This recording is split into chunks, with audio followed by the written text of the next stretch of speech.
Welcome to Uma's kitchen. வணக்கம். Welcome to Uma's kitchen. எல்லோரும் எப்படி இருக்கீங்க? நல்லா இருப்பீங்கன்னு நினைக்கிறேன். எல்லாருக்காகவும் என்னுடைய ப்ரேயர் என்றைக்குமே இருக்கும்.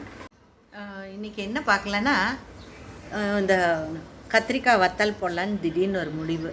அதாவது காலையில் ஒரு வேலையாக தாதர் போக வேண்டிய வேலை இருந்துச்சு. அப்போ அங்கே போயிருந்தப்போ ஒரு அம்மா விவசாயக்காரம்மா இவ்வளோ கத்திரிக்காய் தான் வச்சுருந்துச்சு, வித்துருச்சு போல இருக்குது. அப்போ பார்த்தோன்னே எனக்கு அவ்வளோ ஆசை வந்துருச்சு. கேட்டதுக்கு கொஞ்சமாக தரல, இத்தனை இவ்வளவு தான் இருக்கா, மொத்தமாக எடுத்துக்கோங்கன்ட்டாங்க.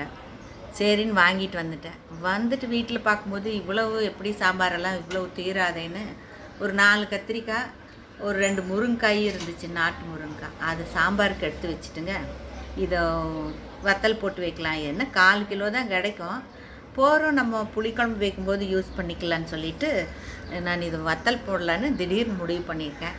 அதுக்காக நல்லா கழுவி காய வச்சு எடுத்துகிட்டு வந்திருக்கிறேன். தொடச்சி எடுத்துகிட்டு வந்திருக்கேன்.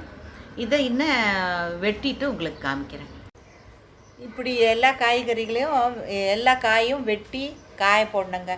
ஒரு நாள் முழுவதும் காஞ்சாத்தான் இதில் இருக்கிற இந்த தண்ணி சத்தெல்லாம் உறிஞ்சிட்டு நமக்கு வேக வைக்கும்போது குழையாமல் இருக்கும். அதனால் இன்றைக்கி ஃபுல்லாக காய வைக்கணும். நல்ல வெயில் இருந்தால் ஒரு நாள் போதும், கொஞ்சம் வெயில் கம்மியாக இருந்துச்சுன்னா 2 நாள் காய வச்ச பிறகு நம்ம எப்படி இதை வத்தல் போடலான்னு பார்க்கலாங்க.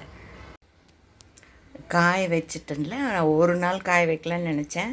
ஆனால் அங்கே 1 மணி நேரம் தான் வெயில் வரும் எங்கள் பால்கனியில். அதனால 2 நாள் காய வச்சு எடுத்திருக்கேன். பாருங்கள், இப்படி இருக்குது.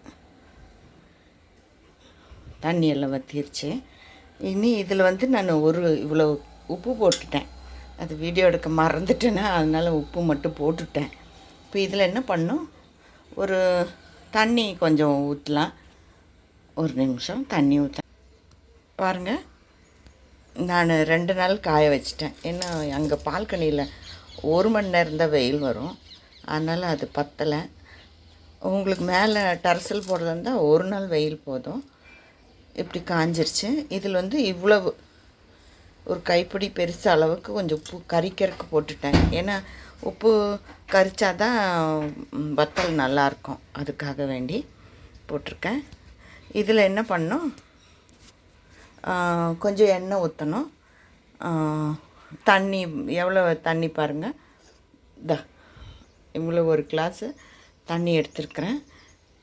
ரொம்ப வேண்டாம், ஒரு கிளாஸ் கூட வேண்டாம். இருந்தாலும் நான் ஒரு 3/4 கிளாஸ் ஊற்றுறேன். 3/4 கிளாஸ் ஊற்றிருக்கிறேன், போதும்.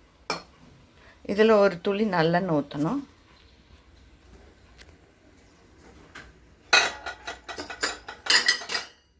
ஒரு துளி நல்லெண்ணெய் ஊற்றணும். கொஞ்சம் நல்லெண்ணெய் ஊற்றுறோம், ஒரு துளி.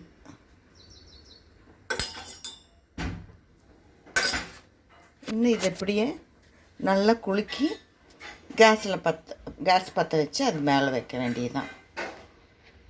இடையில கொஞ்சம் குலுக்கி விடணும். ரொம்ப ஈஸியான வத்தல் தான் இது. உங்களுக்கு இந்த வத்தல் வறுத்து சாப்பிட்ணுன்னா கொஞ்சம் மிளகா பொடி போட்டுக்கலாம். நான் அப்படி வறுத்து சாப்பிட்ற மாதிரி இல்லை, புளிக்குழம்புக்கு மட்டும்தான் இது யூஸ் பண்ணுவேன். ஏன்னா இது காய வச்சு எடுத்து வச்சா ஒரு 1/4 கிலோ தான் வரும். அதனால் மழை நேரத்துக்கு தேவைப்படும் இல்லையா, அதனால் நான் மிளகாத்தூளெல்லாம் போடல, வெறும் உப்பும் ஒரு துளி எண்ணெயும் ஊற்றிக்கிட்டேன். எந்த எண்ணெய் வேணாலும் ஊற்றலாம், ஆனால் நான் நல்லெண்ணெய் ஊற்றிருக்கேன். எல்லாம் கெட்டு போகாமல் வைக்கிறதுக்கு நமக்கு நல்லெண்ணெய் தான் நல்லது. அந்த காலத்துலேருந்து நம்ம அதுதான் யூஸ் பண்ணிட்டு வர்றோம்.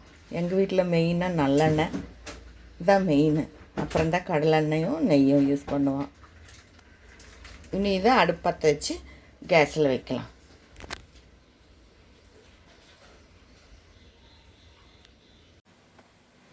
அடுப்பு பற்ற வச்சுட்டு கேஸில் வச்சுட்டேன். மீடியமாக தான் வச்சுருக்கிறேன். இட்லி பாத்திரத்தில் வச்சுட்டேன் நான். அதான் கொஞ்சம் பெருசாக இருக்குது என்கிட்ட. அதில் வச்சுட்டா கப்புன்னு ஆவி உள்ளே இறங்கிரும். இனி அது நல்லா குபுன்னு ஆவி வரும்போது எடுத்து 2 குலுக்கி ஒரு 3-4 தடவை விட்டுட்டா நம்ம வெந்து போதும், காய போட்டுடலாம். பாருங்கள், ஆவி வருது. இது நம்ம ஒரு குலுக்கு குலுக்கிக்கலாம்.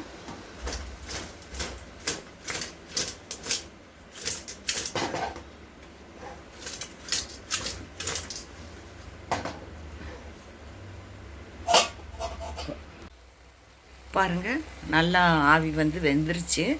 பார்த்தேன், ஒன்று எப்படி எடுத்து பார்த்தேன், நல்லா வந்துருச்சு. இனி இதை எப்படியே ஒரு 2 நிமிஷம் அப்படியே மூடி வச்சுட்டு அப்புறம் எடுத்து நம்ம தட்டில் போட்டு வெயிலில் வச்சிடலாம். ஆனால் பக்கத்துலேயே இருக்கணும், நம்ம விட்டுட்டு போனால் குழஞ்சி போயிடும். இது நான் வந்து இப்படி குறுக்க வெட்டியிருக்கேன். நீளமாக வெட்டிக்கலாம், ஆனால் நீளமாக வெட்டினா சீக்கிரம் குழஞ்சி போயிடுது. அதனால தான் நான் இந்த மாதிரி துண்டாக வெட்டியிருக்கேன். இப்படி இருக்கும்போது குழையறதில்ல. இனி நம்ம இதை தட்டில் போட்டு காய வைக்கலாம்.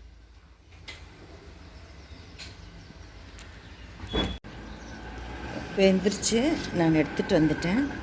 2 நிமிஷம் அப்படியே அந்த பாத்திரத்தில் விட்டுட்டேன். நல்லா வெந்துருச்சு. இப்படி வெந்தால் போதும், குழையவே குழையாது. நம்ம 3/4 கிளாஸ் தான் தண்ணி ஊற்றணும். ஏன்னா இது 2.5 கிலோ தான், அவ்வளோதான். இனி இதை வந்து நம்ம தட்டில் மாற்றிட்டு பார்க்கலாம்.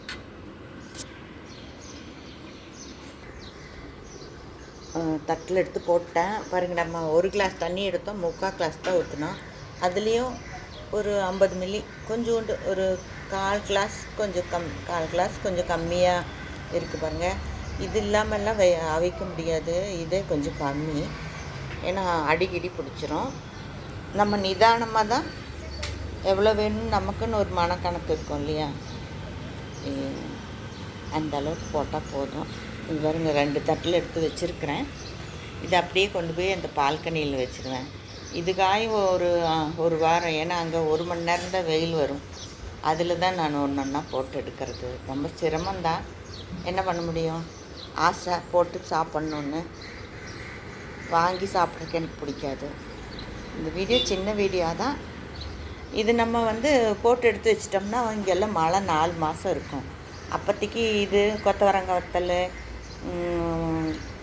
இந்த கொஞ்சம் தட்டைப்பயிறு, இந்த இன்னொன்று இருக்குமே, அந்த என்ன பேர் மறந்து போதேன், மொச்சக்கொட்டை, கத்திரிக்காய், இதெல்லாம் போட்டு புளிக்குழம்பு வச்சுட்டா 2 நாள் 3 நாளைக்கு வச்சு சாப்பிட்லாம். அது மண் சட்டியில் வச்சுட்டா இன்னும் ஜோராக இருக்கும்.